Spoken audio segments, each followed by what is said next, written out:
Welcome back to the channel, everybody. I am Brian Lee Durfee, author of The Forgetting Moon and The Blackest Heart, both published by Simon & Schuster Saga Press.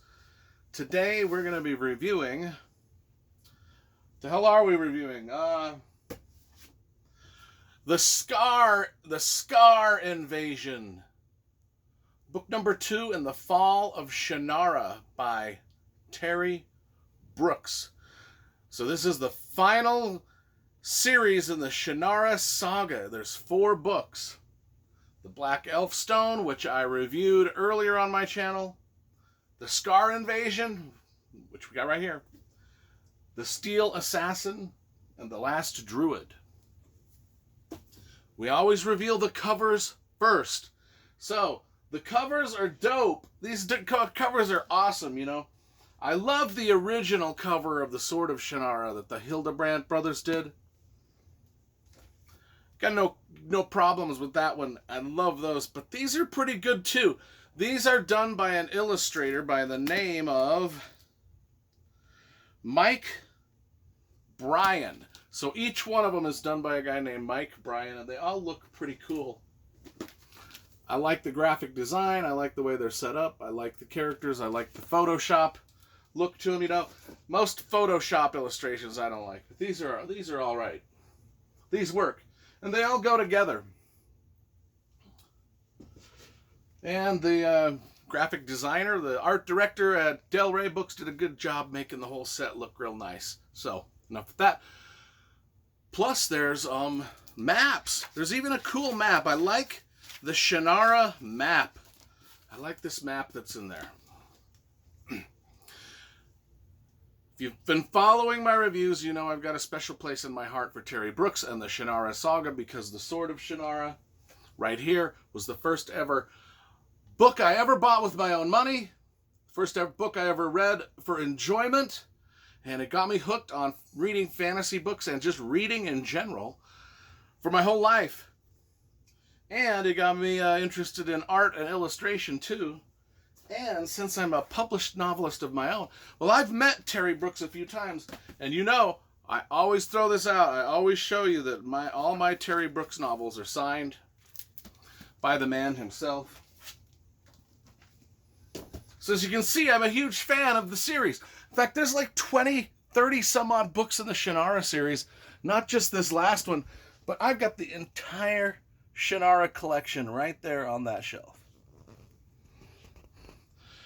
So I know what I'm talking about when I'm talking about all things Shannara. So let's talk about the Skaar Invasion. It picks up right where the Black Elf Stone left off. You know, if you watched my review of the Black Elf Stone, you know I loved it. I got a little teary-eyed at the end because a character named Shay Ohmsford showed up. And if you know anything about Shay Ohmsford, he is kind of like the character. He's the main character of this very first book that I ever read, and he's now back. I don't know what capacity he is back. It's a mystery. It's a mystery, but he's back. And that was the thing that made me like all teary-eyed and weepy in the first book. Now, there was one thing I didn't like about these books, and that's the flying pirate ships. You know, the flying pirate ships are zipping all over the place in this book.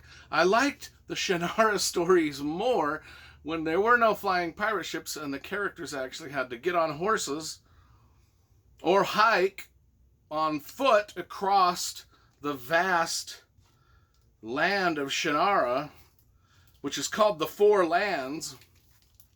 There's a lot of real estate to cover there, and I thought it was much more interesting when they did it on foot rather than just these magic pirate ships that just whisk them from place to place with ease, and nothing's really hard anymore. But anyway, that's just a minor quibble I have with things. So this book opens up with Darkon Lay, who is from the House of Lay, which is one of the more famous families that's in the Shannara saga, and he's got the Sword of Lay, and he's been through this big battle in book 1, and now he is kind of hooked up with this character named Ajin, who's who's a Skaar warrior. So the Skaar people, who are they? Well, they are these kind of like Viking-like invaders into the land of Shannara. And if you know anything about the Shannara land, it's like a post-apocalyptical Earth. And it's probably set in the northwest part of the United States, like Seattle, Oregon, Montana area. And so it's a landscape that's sort of destroyed by something, and it has been reclaimed by the vegetation and everything, but there's still remnants of old buildings and old technology sort of laying about, and a medieval society with some magic, like Shannara magic, like elf stones and wish songs and this, that, the Sword of Shannara, different little magic talismans and things like this. But it's kind of a cool premise. Well, this is the first time Terry Brooks has ever brought us any people outside of that realm of the Four Lands. And he's brought them from a place called Urlandia or Europia or something like that. So clearly they've set sail from the European continent somehow and landed there in the Four Lands, and they're like Viking-like, very pale, very pretty, very warrior-like culture, who also have flying pirate ships. They kind of got the technology for the flying pirate ships from spies that they were sending across. And they got the technology, and they made the flying pirate ships, and now they're invading the Four Lands. So now everybody's got flying pirate ships, and they're fighting the flying pirate ships.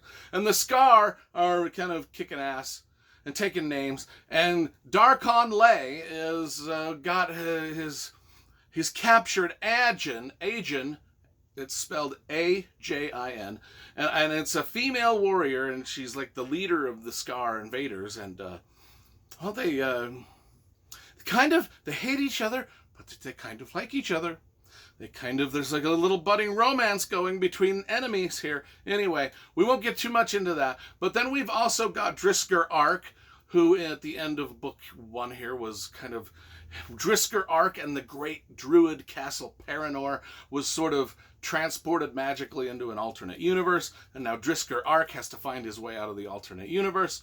And Tarshia and Tabo, the brother and sister character in the story. Yeah, Tarshia is on her own quest, and she's got to, she returns to her homeland to find that it's destroyed, and then her brother Tavo, who's kind of got some mental illnesses, and she knows that he's got a dark side to him, but she doesn't realize how dark, that he's kind of like in book 1 turns into like one of the most evil characters in the Shannara universe. He's just like kind of like a serial killer type person.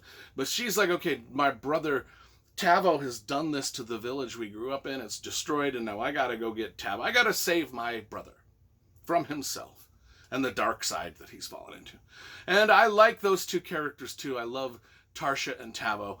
And then, of course, we've got Shay Holmesford, who is the steel assassin.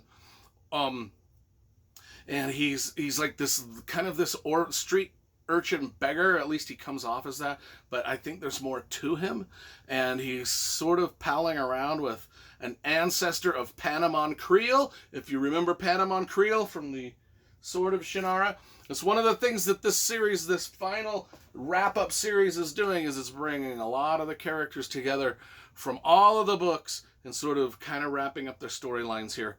And so, it ends with a very heart-stopping cliffhanger, which I loved. So now I can get to read number 3, which we'll get to real soon here.